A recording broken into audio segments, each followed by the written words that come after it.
Bueno, un saludo a todos los que estén viendo este video en este momento. Mi nombre es Gino Giampaolo y vamos a exponer acerca del manifiesto del Partido Comunista y del trabajo enajenado. Básicamente va a ser una breve exposición, va a estar compuesto de la siguiente manera.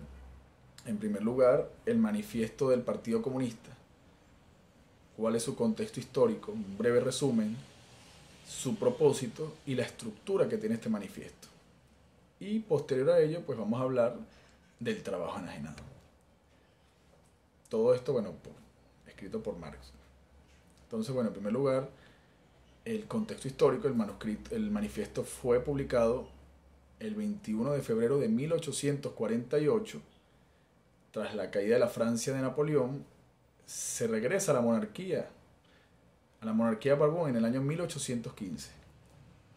Luego de ello surgen sociedades secretas comunistas, se crea el Comité de Correspondencia Comunista, formado por Marx, y también existía la Liga de los Justos. Esta Liga de los Justos se unió con el Comité de Correspondencia Comunista y se crea la Liga Comunista. Entonces, bueno, Engels, esto para hacer frente al régimen del momento. Engels hizo al régimen y al sistema económico del momento. Engels hizo un primer manifiesto. Sin embargo, de 25 preguntas, 25 respuestas. Sin embargo, Marx decidió modificarlo o ampliarlo y pone a Engels, por supuesto, como uno de los pioneros, de los principales en este manifiesto. Entonces, bueno, ¿cuál es el propósito del manifiesto del Partido Comunista? Básicamente empiezan con una gran frase, dice que un fantasma recorre Europa, es el fantasma del comunismo. Este fantasma eran los jacobinos, los jacobinos de la época que buscaban la igualdad, hacerle frente a la monarquía, al régimen monárquico. Entonces estaban en contra de la Santa Alianza. ¿Cuál era la Santa Alianza? Rusia, Prusia, Austria, el Papa, el Zar y dos personas muy influyentes de la época que era Guizot y Metternich. Guizot era el primer ministro de Francia en la época y fue quien impulsó el crecimiento de la burguesía comercial y financiera de la época. Y Metternich fue canciller de Austria y estaba en contra, el canciller del Imperio Austríaco, y estaba en contra de cualquier levantamiento contra el gobierno de la época. Tenía espías, tenía un ejército de espías que estaban, buscando información con respecto a cualquier alzamiento contra el régimen del momento. Y estaba en contra de los comunistas. Entonces, ¿cuál es el objetivo del manifiesto del Partido Comunista? Exponer los conceptos, fines y tendencias que definen al comunismo. ¿Cuáles son sus conceptos? ¿Cuáles son sus objetivos? ¿En qué consiste? Entonces, más o menos esto es lo que explica el manifiesto del Partido Comunista. Ahora, ¿cuál es la estructura del manifiesto? Va a estar estructurado con 4 puntos importantes. En primer lugar, los burgueses y los proletariados. Este punto busca demostrar la histórica lucha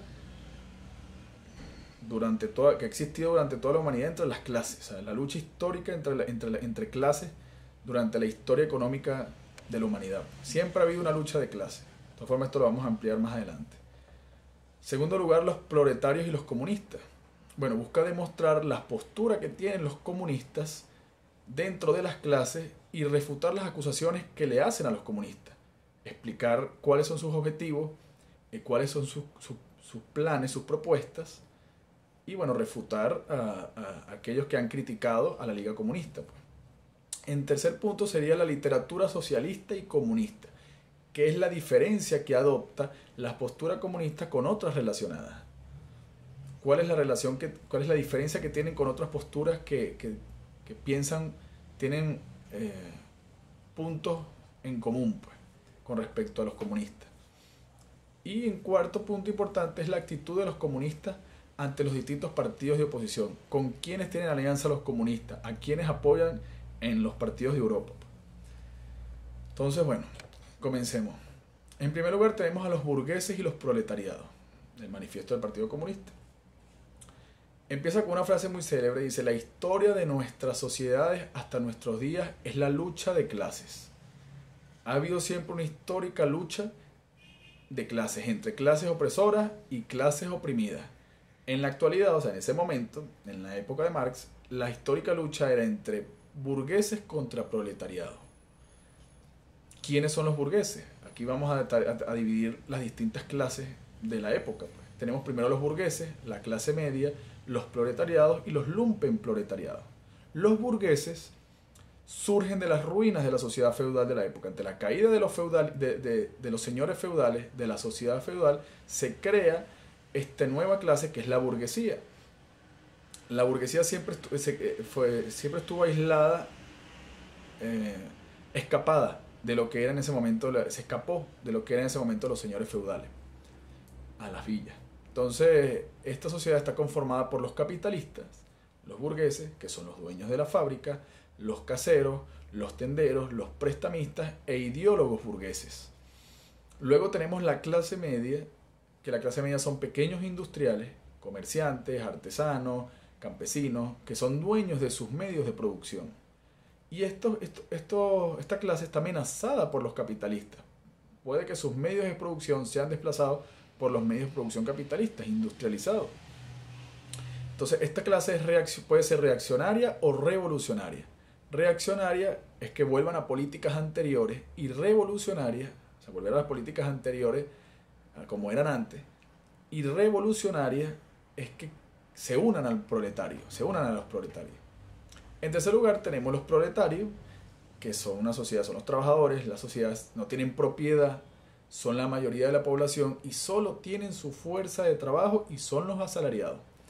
Y en cuarto lugar tenemos los lumpenproletariados. Los lumpenproletariados van a ser los criminales, los vagabundos. No son una clase en sí, no los considera una clase, pero los menciona por si acaso.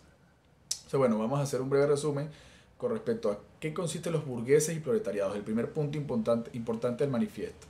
Entonces, bueno, ante la caída de la aristocracia, surge la burguesía, como se dijo anteriormente, con un nuevo modo de producción, el capitalismo. Nuevos modos de producción van a producir nuevos enfrentamientos. El capitalismo, ¿qué consiste el capitalismo? Concentra, según Marx, concentra la producción en pocas manos a través del trabajo asalariado. ¿Qué es el salario? El salario va a ser una pequeña parte de la producción. Los capitalistas van a ganar cada vez más y los trabajadores van a ganar cada vez menos. Esto va a traer como consecuencia una crisis del capitalismo. ¿En qué va a consistir esta crisis del capitalismo? Es básicamente la sobreproducción. Hay mucha producción dentro del mercado en particular, los trabajadores están ganando cada vez menos y no pueden acceder a esa producción, a esos servicios, porque ganan menos.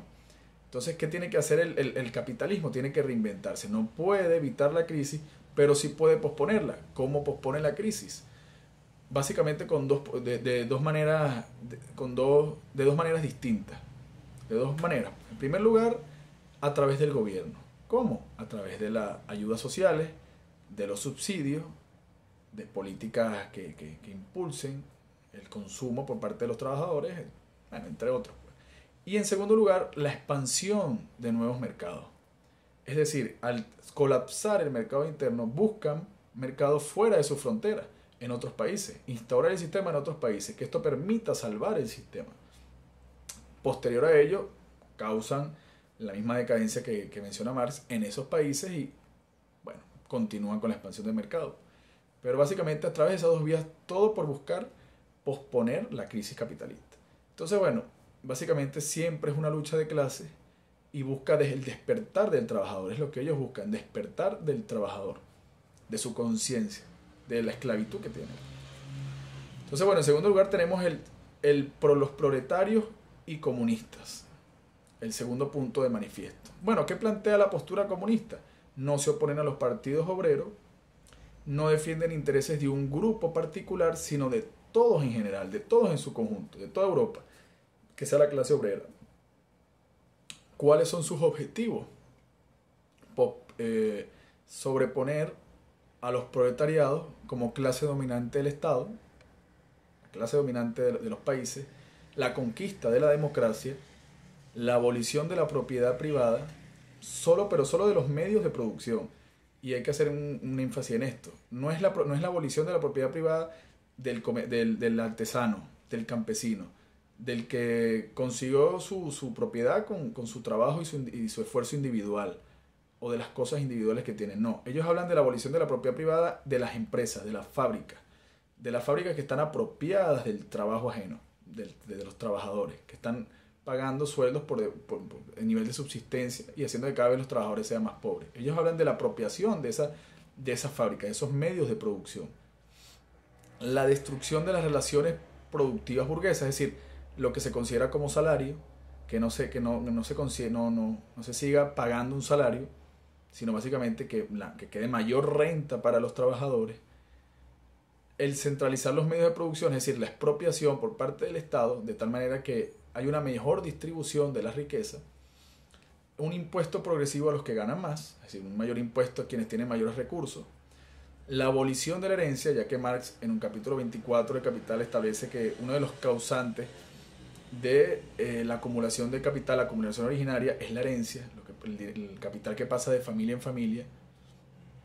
La nacionalización de la banca pase a manos del Estado, que el gobierno tenga fábricas estatales, combinación de agricultura con industria y la obligación a todos de trabajar.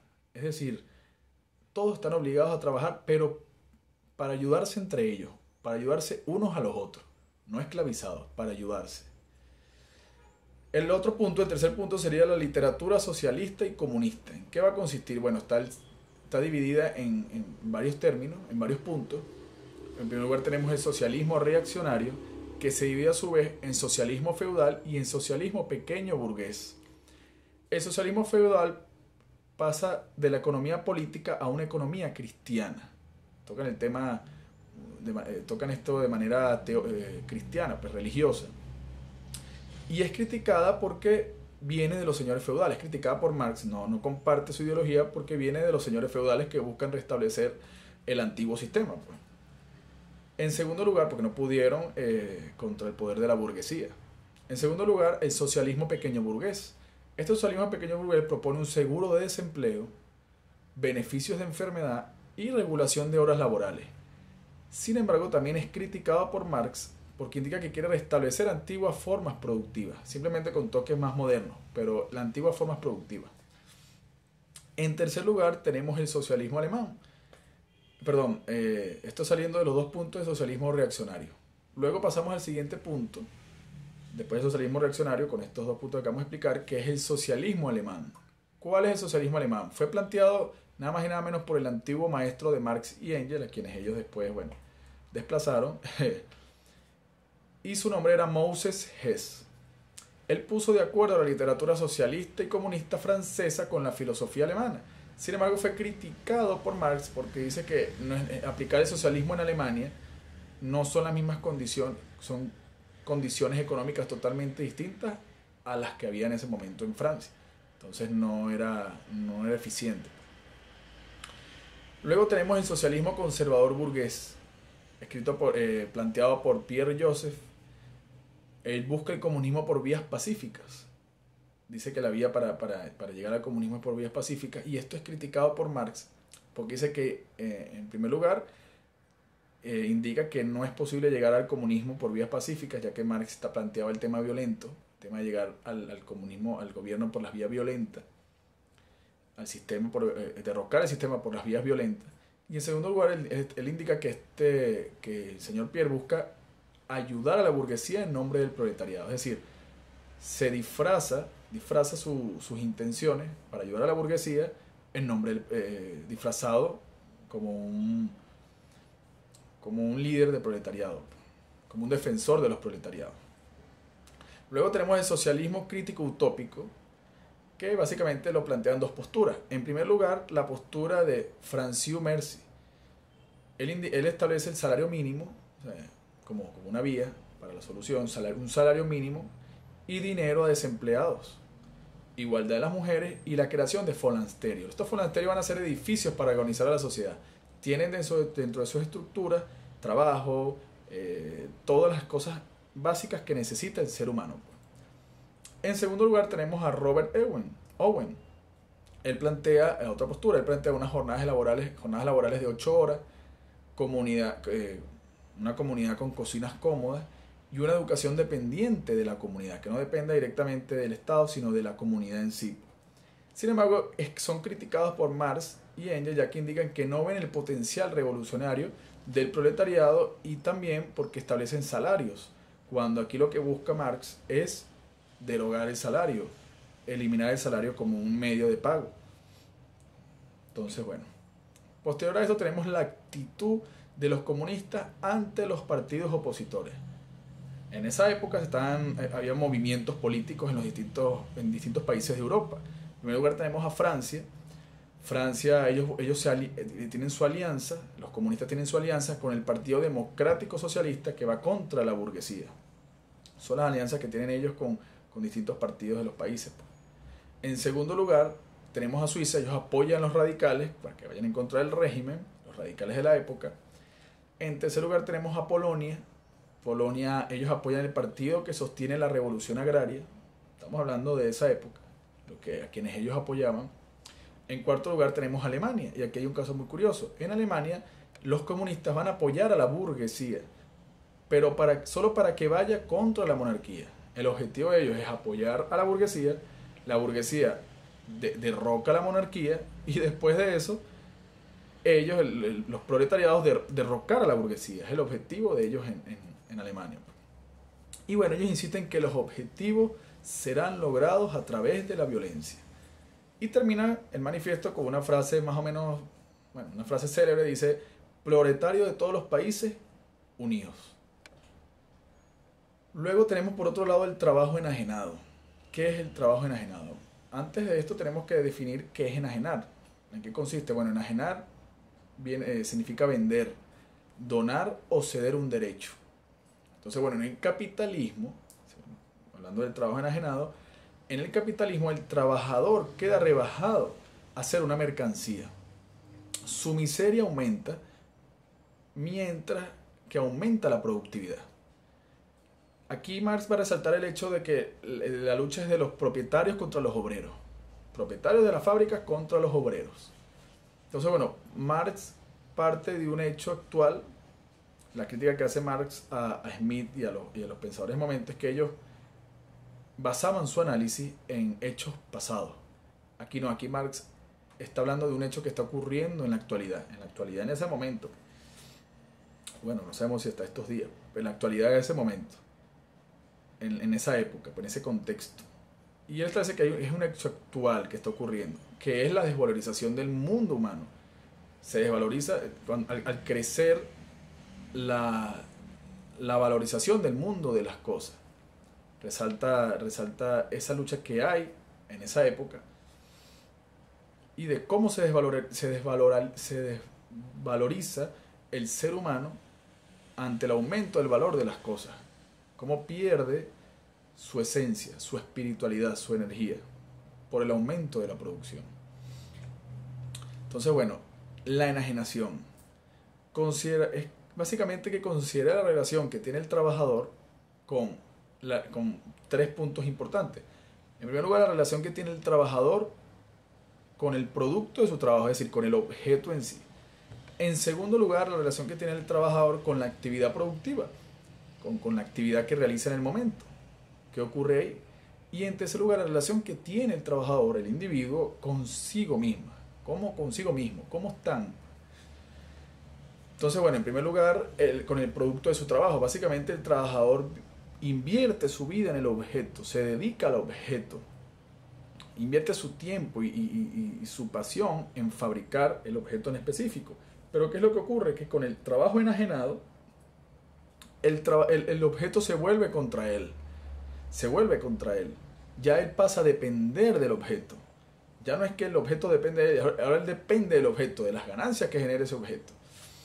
Entre más trabajo, más se somete el trabajador al producto, es decir, al capital. En este proceso el trabajador se pierde a sí mismo. Disfruta menos de la naturaleza.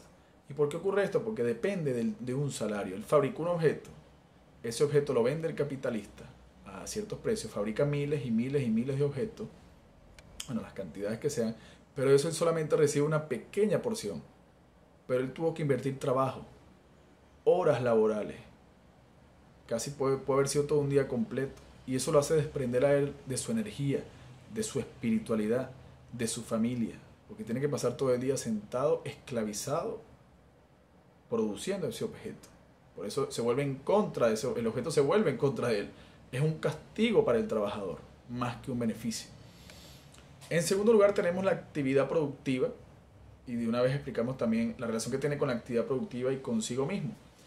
Y básicamente, bueno, en el acto de la producción, el trabajador se hace ajeno a sí mismo, como decíamos anteriormente. El trabajador no es feliz durante el proceso de producción, no desarrolla energía espiritual y emocional, más bien él se degrada, más bien hay un choque, una pelea con él mismo, porque no es feliz, no está haciendo lo que le corresponde, no es libre, el trabajador no es libre. Entonces, ¿qué pasa? Que solo fuera del trabajo él va a satisfacer sus necesidades básicas. Los seres humanos tenemos dos funciones, las funciones libres y las funciones humanas, como bien explica Marx. En primer lugar tenemos las funciones libres, que esas son las funciones que hace el ser humano producto bueno, las funciones animales, pues. Lo básico, comer, hacer sus necesidades, etc.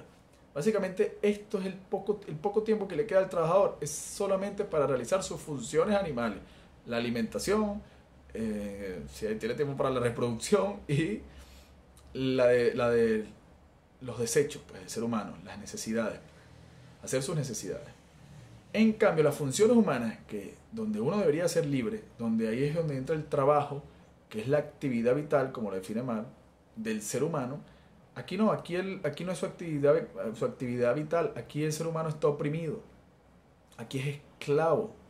Entonces no puede realizar sus funciones humanas de manera eficiente, porque está esclavizado, según como él lo plantea. Entonces, el trabajo enajenado nos va a despejar, nos va a despojar de nuestra naturaleza y solo va a garantizar la satisfacción de las necesidades básicas, como bien decíamos anteriormente. Nos despoja de las necesidades, de la naturaleza en sí del ser humano. Entonces estamos haciendo cosas que no nos corresponden, o que no, y aunque lo estemos haciendo no estamos generando un beneficio, estamos esclavizados prácticamente. Entonces, bueno, esto va a traer muchas consecuencias, ¿no?